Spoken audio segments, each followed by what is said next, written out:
Press meet యొక్క ప్రధాన ఉద్దేశం ఏమంటే బొమ్మనాల్ పోలీస్ స్టేషన్లో జనవరి నెల 12వ తారీఖున రాబరీ జరిగింది.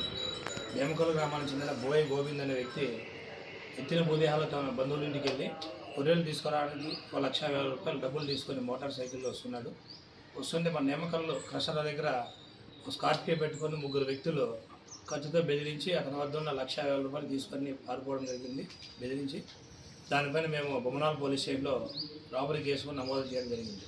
వీళ్ళ కోసం చాలా రోజులుగా నేరం జరిగినప్పటి నుంచి ఎఫ్ఐఆర్ చేయడం చాలా రోజులుగా మేము ముద్దాల కోసం తిరుగుతున్నాం. ఈ క్రమంలో భాగంగా ఈరోజు వారిని ఎర్రగుంట్ల క్రాస్ వద్ద 3 ముద్దాలు మేము అరెస్ట్ చేయడం జరిగింది. వాళ్ళు ఈరోజు బళ్ళారి నుంచి వస్తూ కోర్టులో సరెండర్ అయిపోదామని లాయర్ ద్వారా కోర్టులో సరెండర్ వస్తుంటే మేము అక్కడ మనము ఎర్రగుంట్ల క్రాస్ వద్ద మనం పట్టుకొని ఈ ఇన్ఛార్జ్ చేస్తాయి బొమ్మనాల్ పోలీస్ స్టేషన్ ఇన్ఛార్జ్ చేస్తాయి మన గురుప్రసాద్ గారు అరెస్ట్ చేయడం జరిగింది. అలాగే ఇతను ఈ నేరం చేసే విధానం మనం పరిశీలిస్తే 3 ముద్దాయిల పేర్లు వచ్చేసి Bestha Ogulesu alias Manohar Reddy alias Bhaskar Reddy alias Chakker Reddy. ఇతనికి చాలా పేర్లు ఉన్నాయి. గార్లదిన్నె మండలం కొప్పలకొండ గ్రామం అవుతుంది. రెండవ వ్యక్తి రామకృష్ణారెడ్డి, ఇతను కూడా పాముడి టౌను. మూడవ వ్యక్తి వచ్చేసి ఏవన్ బెస్త మహేంద్ర యొక్క సొంతం బావమరిది అవుతాడు, నార్పల్ మండలం. ఇతనితో పాటు ఇతని భార్య ఇంకా కొంతమంది ఫ్రెండ్స్ అంతా కలిసి వీళ్ళంతా కుట్ర పన్ని అందరూ ఒక టీంలాగా ఏర్పడి ఏదైనా ఒక గ్రామాన్ని సెలెక్ట్ చేసుకొని ఆ గ్రామంలో ఒక మంచి ఇల్లు బాడుకు తీసుకొని నేను ఫలానా మహేశ్వర్ రెడ్డి అని చెప్పేసి తెల్ల కద్దరబట్టలు వేసుకొని ఉంగరాలు వేసుకొని చైన్లు వేసుకొని ప్రజలందరూ కూడా నమ్మిస్తాడు. నేను ఐటీసీ సిగరెట్ల కంపెనీలో నాకు ఏజెన్సీ ఉందని, ఈ ఏజెన్సీ ద్వారా డబ్బులు చాలా వస్తాయని చెప్పేసి అందరూ నమ్మగలుగుతాడు. 1,00,000 రూపాయలు పెట్టుబడి పెడితే అతనికి రోజుకి 10,000 రూపాయలు మీకు లాభం వస్తుందని నమ్మిస్తాడు. దానివల్ల చాలామంది రైతులు కావచ్చు, పబ్లిక్ కావచ్చు ఆశపడి ఆ తక్కువ సమయంలో ఎక్కువ డబ్బులు వస్తుందని లక్షలు కోట్లు డబ్బులు ఇచ్చిన వాళ్ళు కూడా ఉన్నారు. చాలామంది ఇతని బాధితులు చాలామంది కోట్లలో బాధపడిన ఉన్నారు. నమ్మించి రోజు అతను 1,00,000కి 10,000 రూపాయలు ఇస్తూ ఉంటాడు. ఈ క్రమంలో అందరూ నమ్మించి సుమారు చాలామంది దగ్గర వసూలు చేసుకొని పారిపోతాడు. పారిపోయిన తర్వాత మళ్ళీ ఎక్కడ కనపడ్డు. కొన్ని రోజుల తర్వాత మళ్ళీ ఒక గ్రామానికి వెళ్ళి వేరే మన జిల్లాకి వెళ్ళి అక్కడ మళ్ళీ కొత్తగా నేరం స్టార్ట్ చేస్తాం.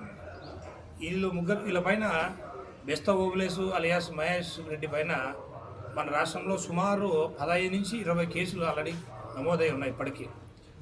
మన దగ్గర ఈ ఉద్దేహాల్లో జరిగిన నేరం చేసేటప్పటికే అతను ప్రకాశం జిల్లాలో కూడా ఒక నేరం చేసి అక్కడ కూడా 2 కోట్ల రూపాయలు మోసం చేసి వచ్చాడు. ఇప్పుడు మన దగ్గర నేరం చేసి ఖచ్చితంగా బెదిరించి డబ్బులు లాకపోయిన తర్వాత ఈ 2 నెలల గ్యాప్లో మళ్ళీ తిరుపతిలో కూడా అక్కడ సుమారు కూడా అక్కడ కూడా 50 లక్షల రూపాయలు అక్కడ కూడా మోసం చేసి అతను చేయడం జరిగింది. ఇతను 24 అవర్స్ ఎనీ టైం కేసు అయిపోయిందంటే రెడీగా ఇంకో ఏరియాకి పోతాడు. ఒక ఏరియాని సెలెక్ట్ చేసుకొని ఇక్కడ నేరాలు చేస్తూనే ఉంటాడు.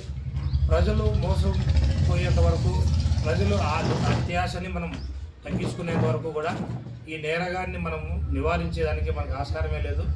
చట్టంలో ఉన్న వెసులుబాటును ఉపయోగించుకొని బెయిల్ ఉంది. బెయిల్ వచ్చిన వెంటనే మళ్ళీ కూడా అతను నేరానికి కొత్తగా మళ్ళీ ట్రై చేస్తూనే ఉన్నారు. కానీ ఈరోజు మనం ఎస్ఐ గారు తనేకల్ ఎస్ఐ గారు చాకచక్యంగా ఈరోజు వాళ్ళు సమాచారం పెట్టుకొని ఎర్రగుంట్ల క్రాస్ వద్ద వీళ్ళు అరెస్ట్ చేయడం జరిగింది. నిందితులు 3 కూడా రేపు ఉదయం కోర్టులో గౌరవ న్యాయదుర్గ మేజిస్ట్రేట్లో హాజరుపడడం జరుగుతుంది. ఇతని దగ్గర నుంచి రికవరీ కూడా ప్రస్తుతానికి ఒక రైతులకు కూడా బాధితులకు కూడా మనము ₹1 కూడా రికవరీ కాలేదు. ఇద్దరు చాలా మటుకు ఆస్తులన్నీ కూడా బంధువుల పేర్లపైన స్నేహితుల పేర్లపైన పెట్టినారని మనకు సమాచారం ప్రాథమికంగా ఉంది. ఇంకా ఇతని ఇన్వెస్టిగేషన్ చేయవలసి ఉంది. సో ప్రజలకి నేను అలర్ట్ చేయడం ఏమంటే, మీ గ్రామంలో ఎవరైనా కొత్త వ్యక్తులు వచ్చి కద్దరబట్టలు వేసుకొని కార్లు చూపించి షోయింగ్ చేసి నేను ఇంత బిజినెస్ చేస్తున్నానని చెప్పి ఇంత ఇన్వెస్ట్ చేయనని చెప్పి డబ్బులు పెట్టుబడి పెట్టండి మీకు ఇంత వడ్డీ ఇస్తామని కానీ లేకపోతే లాభం వస్తుంది అని ఆశ పెడితే దయచేసి ఎవరు కూడా నమ్మద్దండి. మీ దగ్గరలో ఉండే పోలీస్ స్టేషన్లో ఎస్ఐని కలిసి ఇలాంటి వ్యక్తి వచ్చినాడు మా గ్రామంలో ఇట్లా డబ్బులు ఆశ పెడుతున్నారని చెప్పి పోలీసులు తెలిపితే మేము వాటిపైన వివరాలు కనుక్కొని అతను నిజమా కాదా అనేది కూడా మేము వెరిఫై చేసి చెప్తాము. దయచేసి డబ్బులు ఇచ్చిన తర్వాత పోగొట్టుకున్న తర్వాత బాధపడడం వల్ల ఉపయోగం లేదు.